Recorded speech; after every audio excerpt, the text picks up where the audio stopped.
শীতকাল মানেই হচ্ছে সবকিছুর এক্সট্রা কেয়ার। ত্বকের পাশাপাশি চুলেরও কিন্তু যত্ন সমানভাবে করতে হয়। তো কেমন হয় যদি এক তেলের মধ্যেই আমি সব রকম উপাদান পেয়ে যাই এক্সট্রা কেয়ারের। আমি ইউজ করছি সম্পূর্ণ অর্গানিক নাকিয়ার এই অনিয়ন অয়েলটা। কি নেই এই তেলের মধ্যে? পেঁয়াজ, কারি পাতা, আমলকি, দারুচিনি, নারকেল তেল সবকিছু পেয়ে যাবেন এই এক তেলের মধ্যে। চুল তো ঝরঝরে হবেই, যাদের স্ক্যাল্পের সমস্যা আছে, বিশেষ করে যাদের ড্যান্ড্রাফের প্রবলেম, তাদের জন্য তো এটা একটা মাস্ট হ্যাভ আইটেম।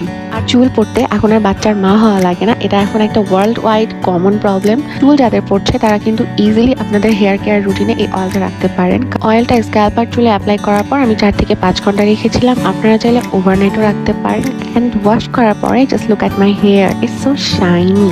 আবার যারা একটু হেয়ার গ্রোথ বাড়াতে চাচ্ছে তারা কিন্তু নাকিয়ার এই হেয়ার গ্রোথ পাউডারটা ইউজ করতে পারেন। এটাও কিন্তু একদম অর্গ্যানিক। সপ্তাহে 2 থেকে 3 দিন ইউজ করলেই 2 মাসের মধ্যে খুব ভালো একটা রেজাল্ট পেয়ে যাবেন। চুলে হাত দিলেই হাতের সাথে যাদের 100 চুল উঠে আসে তাদের জন্য এটা একটা বেস্ট প্রোডাক্ট। চুল গজানোর পাশাপাশি চুলকে গোড়া থেকে শক্ত করবে আর চুলের ফ্রিজি ভাবটাও একদম দূর করে দেবে। প্যাকটা রেডি করার সময় কিন্তু টক দই অবশ্যই ইউজ করতে হবে। প্যাকটা দেওয়ার পরে আমি 30 মিনিট মতো রেখেছিলাম, তারপরে ওয়াশ করে ফেলেছি। ট্রাস্ট মি, চুল এত বেশি সফট হয়ে গেছে যে আমার কাছে মনে হচ্ছে আমি চুলটা ধরে বসে থাকি, এত সফট হয়েছে।